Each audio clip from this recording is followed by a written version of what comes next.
person we're about to talk to right now. Yes, we are live here at Union Marketplace in Washington, D.C.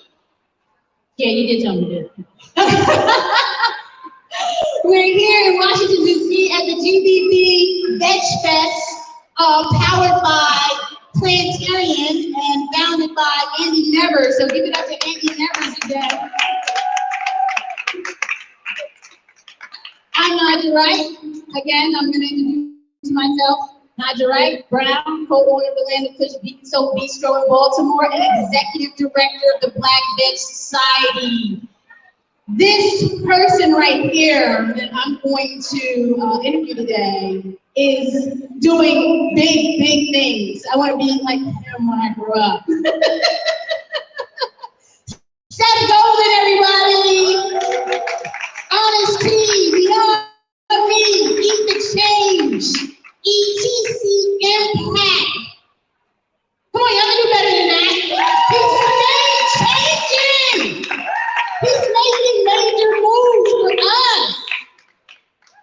Tell us all about yourself, Seth. How did this all start? Honest Tea.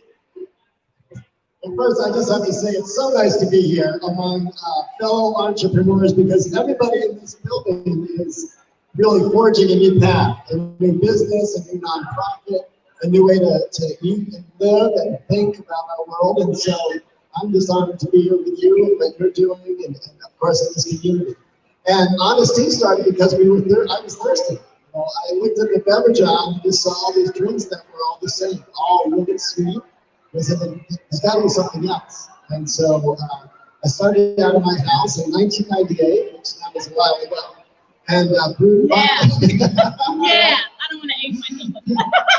I brewed 5 thermoses of tea, and we got an empty Snapple bottle, a piece of label on, and brought it to the local Whole Foods, and also to Moms. Shout out to Moms over at the market. It was also the first accounts, and that was how we got started. And what we did is what a lot of people are doing here today. We just gave out samples of our product and let people taste it and explain how what we're doing is different. And we just kept working at it.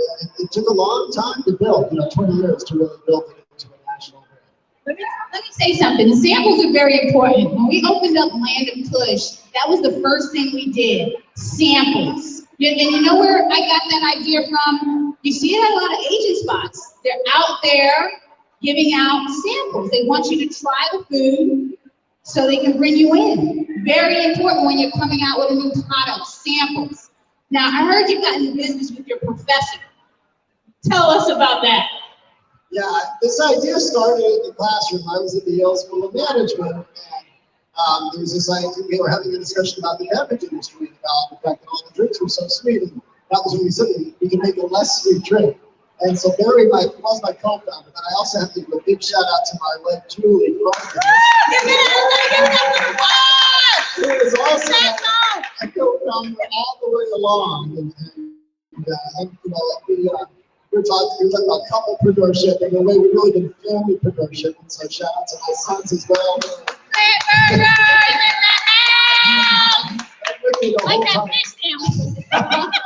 Who were with me the whole time and supported it, and were part of the ideas and did the work as well. So, as you know, nothing is built on one person alone. It really takes a family and a community to build. Teamwork makes the dream work, and if you're in a relationship, that's a powerful team. It's hard for me to get in a relationship with somebody and not be invested in what they're doing. So very important. Shout out to Julie Marcus. Beyond Meat. So I read that Julie read something about Beyond Meat, and then talked to you, and then you own the company. Tell us about that. So we've been vegetarian for 15 years, and we were always happy with the decision from an ethical perspective. But we were often disappointed with the taste of the products. And so in, where are we now, 2012 or so, Julie read an article about this company, Beyond Meat, getting started, and how they were trying to replicate the taste and texture of meat using living plants. And she said, boy, if this company succeeded, that would be a great thing for us. And you better go email them. So I sent an email to info at beyondmeat.com and said, I love the sound we were trying to do. I know something about building food businesses, so if there's any way I can help, and I got involved as a board member and an advisor and an executive chair of the board. We just had so much fun building that brand because it was the first trying this different approach, a really science-based approach. And it's been fun to see that one grow internationally. I'm contributing for Jane and Chain News now. And in talking to Jane, back then when Beyond Meat was coming out, she said people looked at her like she had multiple heads. And now they're telling her that she was beyond her time. I'm also invested in Beyond Meat with my $1. So invest in Beyond Meat, okay? The stock is going way, way, way, way up. Eat the change. The mushrooms. I'm a mushroom person. I've tried the jerkies. I love it. Smokehouse is my favorite. How did that get started? So, we had started up this restaurant chain, Plato Burger, and both Julie and I were involved as founders. Our son Joe is a co-founder, and then Spike Reynolds, who was chef, is one of the co-founders too. And we went to visit the mushroom farm where we were growing the mushrooms for the mushroom bacon. And we just realized what an amazing plant mushrooms are. They're so versatile, they're wonderful for a chef, but they also have all these incredible health properties to them.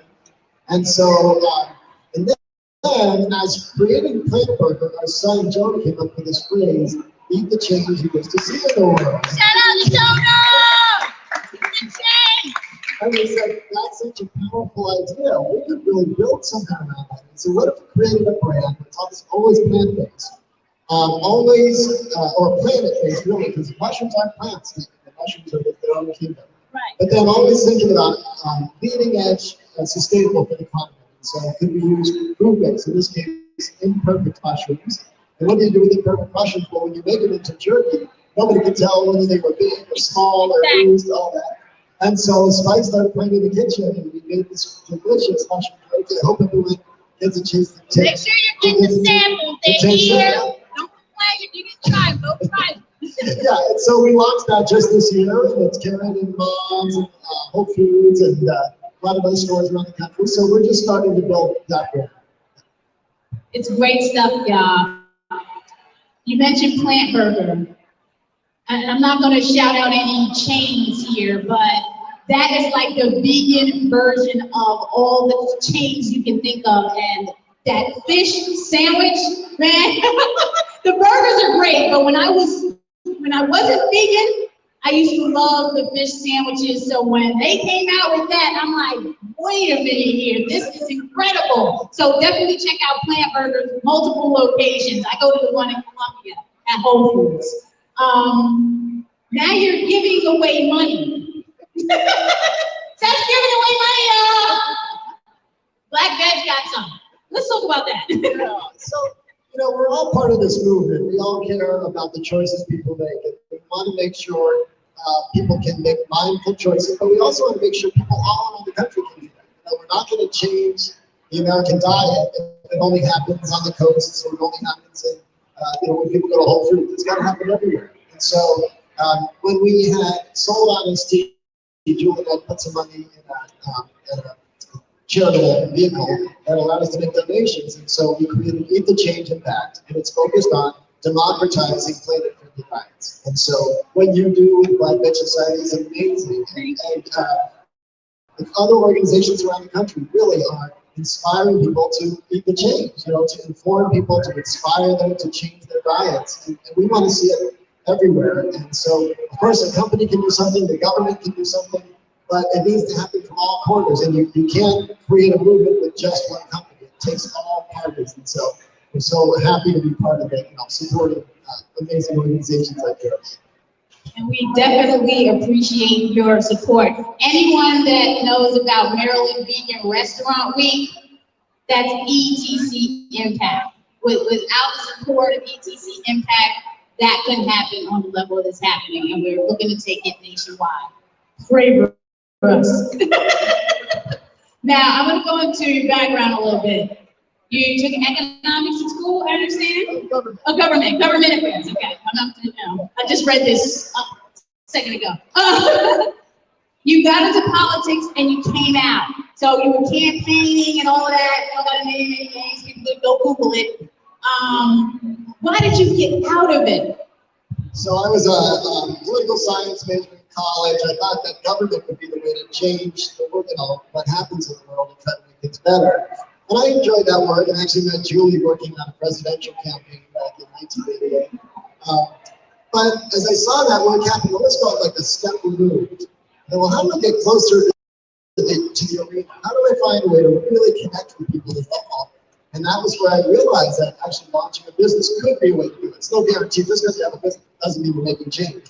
But if you make mindful choices as you build a business, and so we did it with Honest Tea, where every bottle was lower calorie, every bottle was organic, every bottle was fair trade certified. So we really covered the level. And obviously, we have the plant-based food, whether it's Beyond Meat or Planet Burger or Eat the Change. And so you really, when we look at the impact of the choices people make, their diet is by far the biggest driver of our environmental footprint.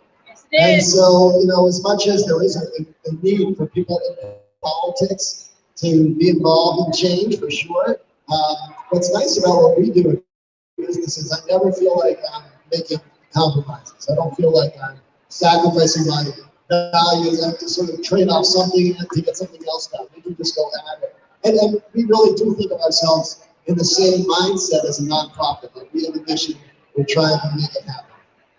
Thank you for that. You co-authored a book, Mission in a Bottle. I was sent this last year when we were awarded the first ETC Impact Grant. Can you talk to us about the book? And I brought it here for you to sign it, so I'll get your pen and everything. Can you talk to us about the book? Well, first I have to show that it is a comic book, so it is not a typical book. And so we wanted to make a comic book because we wanted to make sure everybody would be able to access it, not just someone reading a business book. And so we were trying to think about how do we share this story, how do we inspire people to follow our path, but anybody, and we've heard from people in middle school, kid students who love it and can relate to it. It's a comic book. And so that was why we wanted to make it that way. And it is our way of trying to help people realize this can be a path for everybody. It's not just for people in business. It's anybody who wants to make change happen. This is kind of the playbook. And we try to share the things we learned and obviously the mistakes we made, of which there were many mistakes, many painful mistakes. But we really hope that this can help move the whole business entrepreneurship movement in this direction. Thank you for that. So we're going to go into couplepreneurship, but I wanted to say something about what you just said. Failure is a prerequisite to success. You cannot succeed without failing. So those of us out here who are here today that are looking to get into business, go ahead and do it. Do your research, learn what you need to learn, but don't be afraid to fail. Most businesses that started up have failed at something, and that's why they're so successful. And when you go out there, make sure you know what the problem is that you're trying to solve. Don't just go out there and do something and then there's no market. Now, the power of couplepreneurship, and I can speak to that because I'm in a couplepreneurship with my husband, Gregory Brown. Can you talk to us about the challenges and the successes and tips that people should know when they're working with their spouse in a business? Because don't try to say it was easy, it's not. No, and big shout out to Gregory. Not just as an entrepreneur, but also his chicken salad is the most amazing thing we've ever tasted.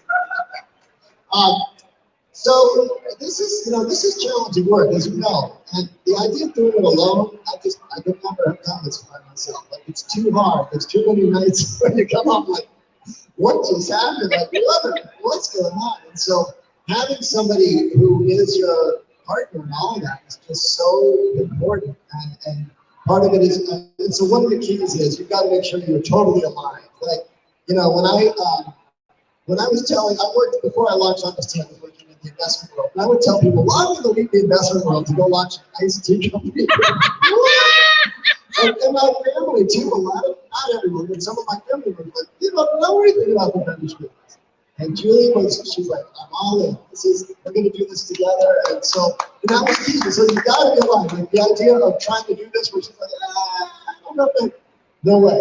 You can't don't even get started. So make sure you're aligned, and then just make sure you have a perspective on it. Because over time, just to speak to us personally, there were times where we had to make loans. The business had to get loans, and we had to guarantee those loans. Yes. And we were guaranteeing loans. We didn't have the financial means to pay. If it went under, we would have been. Yeah, you guys did your 401k. Yeah, and so I just would say to her, I just need you to make sure you understand what the risks here. And she did say, look, we're happy. We were happy before you launched the business. We're happy now. If the business fails, we'll still be happy. And so you just got to make sure you really are aligned on what you value and what's important. Thank you for that. Happiness. That's the biggest word. The foundation is happiness. When you're connecting with someone, even if it's a business partner, it's not your spouse, whoever, happiness, make sure the synergy is there, everyone is aligned, and understand that there are going to be disagreements, and how you're going to work those disagreements out. Shout out to Julie. She didn't want to come up here. I told her, Julie, come on, let everybody see you. Come on, say hi. You want to say hi? This is my daughter, Pia, right here. She's standing watching. She's going to be a future podcaster. So she's hanging out with us. Julie, say a few words about your husband.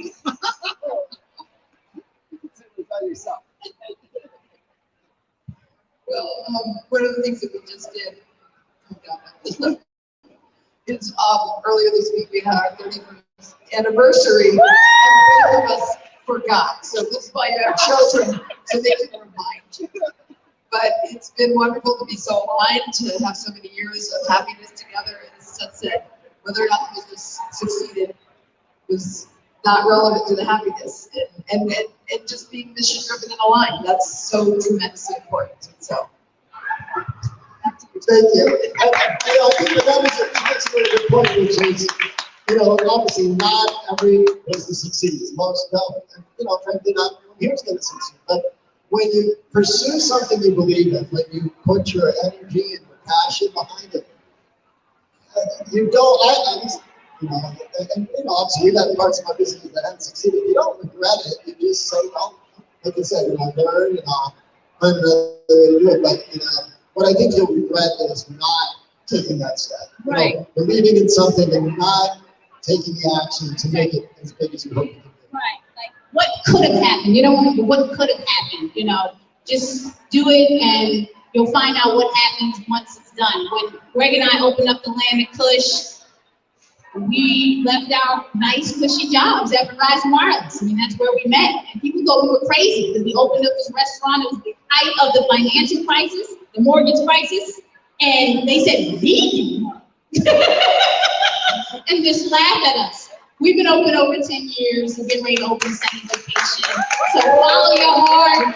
In Baltimore, to Baltimore. We're in the west side, we're going to the east side. So don't listen to the naysayers. Follow your heart, follow your dream, feel the fear, and do it anyway. Any other strong messages that you want to send to us? Any story? Talk about mutual funds. I'm into investment too. I learned I was into investment banking a long time ago. The state of the market right now in plant-based products. What can you tell folks that are starting a business or thinking about starting a business or just a consumer in this market? This is the future, right? We all know this. And it's funny because I work with an honest team, with Coca-Cola and others, people would say, well, you really see the future. You're like, it's not. I just think about what I value and where I want the world to go. And frankly, everybody wants the world to go. People see what's going on with global warming. People don't want that to continue. And so this is an amazing time where the ability to act in something you believe in is a great business opportunity and great for the world. And so, this is the time to go for it. And we will look back 20 years from now, and our kids or grandkids will be looking at us and saying, did you guys really live in this world where billions of animals billions of sentient creatures were harvested and slaughtered, to feed people when they had other ways to feed themselves? They just won't understand And so it'll seem so obvious 20 years from now.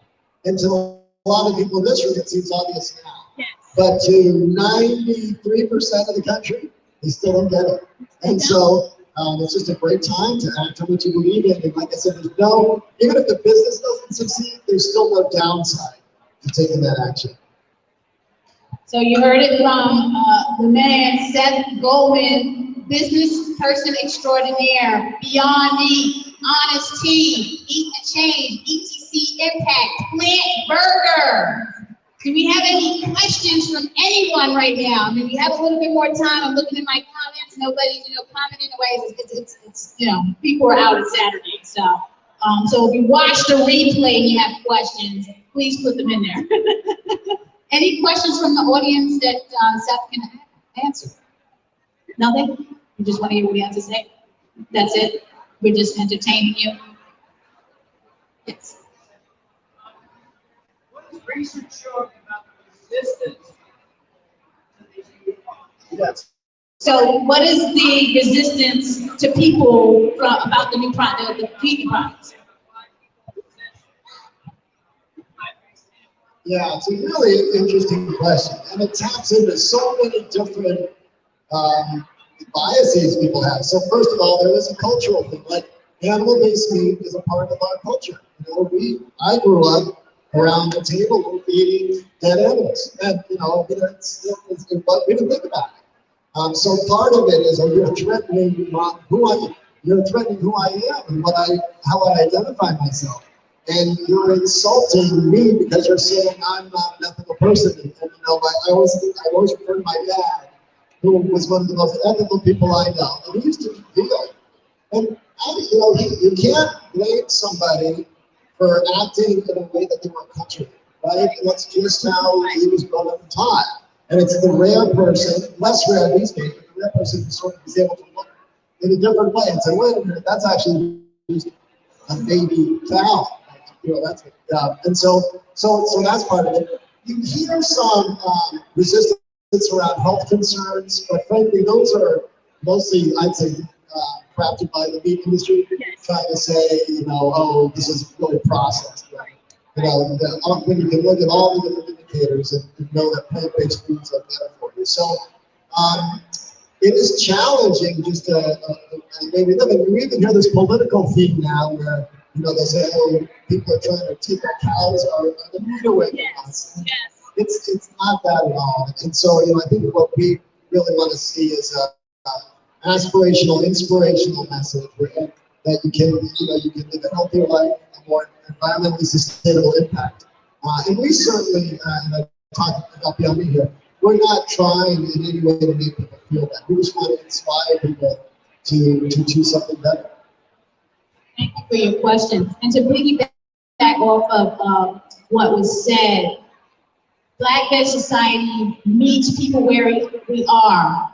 Don't get intimidated by the word black. We need to stop that, because when you mix all the colors in the rainbow, that's what you're gonna get, black.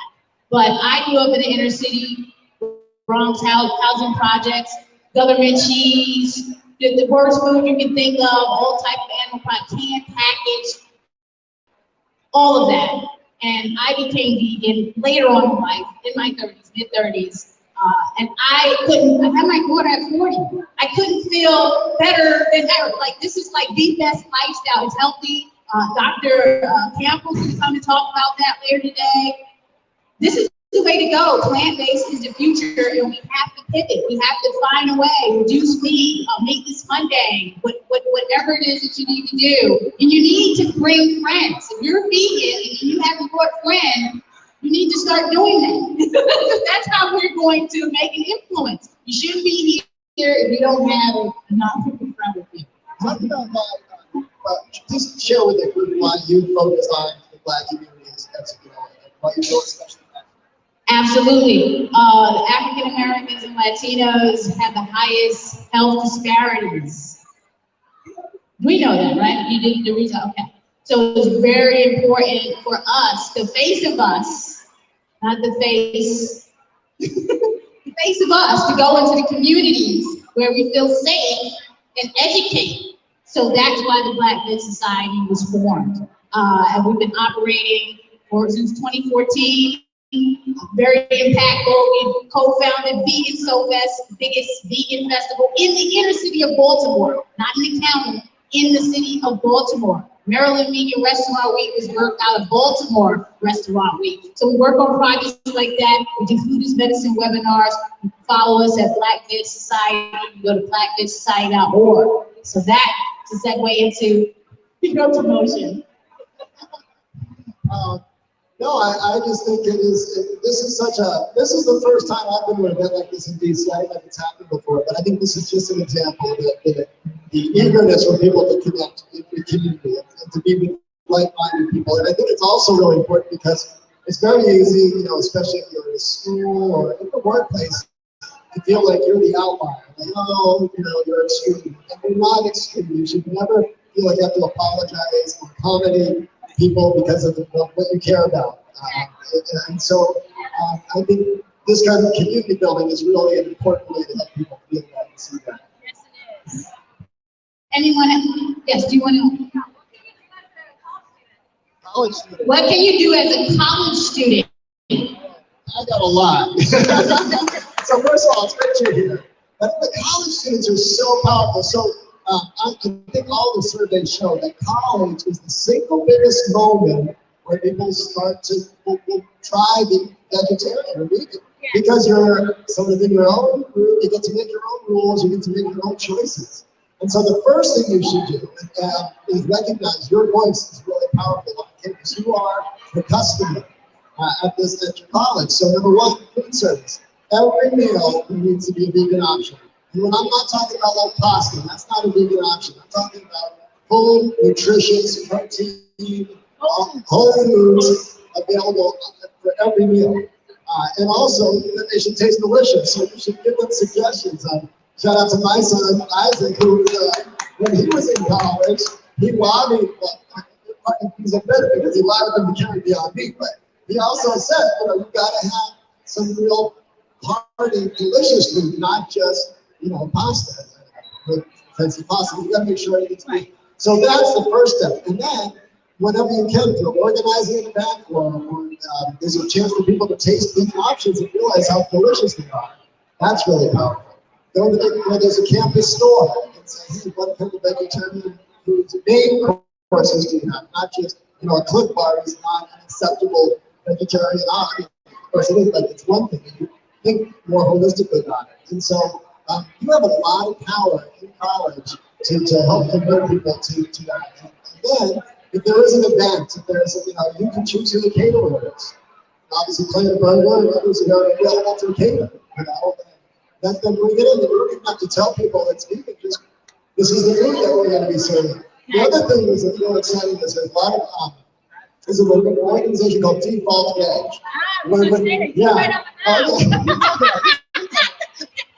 Default Veg. I was going to start by saying creating the veg groups in the college, because I know a lot of veg groups organize events. And then Default Veg, just like Seth was about to mention, I'm an ambassador, so don't take my role away. Default Veg helps institutions default to veg. So that's definitely an organization you can reach out to and connect with and see if they can come in and help you with that as well. You can say anything else. Thank you for the question. So just to what the Default Veg is, anytime there's an event, if there's a catering, the main course that they're offering is veg. And then if you want to choose a chicken or something, it's available, but unless you sort of opt out, you'll be getting something vegetarian. Any other questions? All right. Thanks again for the questions. Anybody watching live, if you have a question, we'll broadcast it and ask the question and get it answered. I think this has been great. I don't have anything, it's like I've seen you every week for the past few weeks now. Like you came in a restaurant, and my husband, you went down to that seat, like, this is amazing. We'll come live with you soon. Give it up for Seth Goldman. Where can they find you, follow you, what you do? Yes.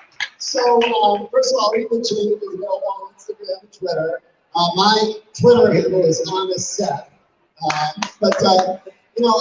just want to say one thing, which is this, when you think about opportunities in community, it all starts here. So make sure you go out and support everyone you can in this room as much as you can. Don't hesitate to draw on them as you sort of, if you have an idea, or hey, I saw you at this event, maybe we can do something together. Like this is a real community, there's real value here, and build on it. Congratulations to Andy for making this happen. It's a real accomplishment. It's good to see it start, and look forward to seeing where it goes. Andy's gonna do big things. Normally there's a DC VegFest. Everybody knows about that. You know, COVID is, damn you, COVID. I hope it goes away. All right, last round of applause. Sam Goldman, everyone. Go to the change table. Get the mushroom jerkies. Try it. They're here. This is the time to try it, and then go buy it. Plant Burger. If you haven't been, please go to Plant and get that fish sandwich, cheeseburgers, try everything. The onion, the Thank you so much for your time, Seth. Thank you, and you can follow me at Naijha Speaks and at Black Veg Society on all the platforms, all right? Watch the replay, share, like.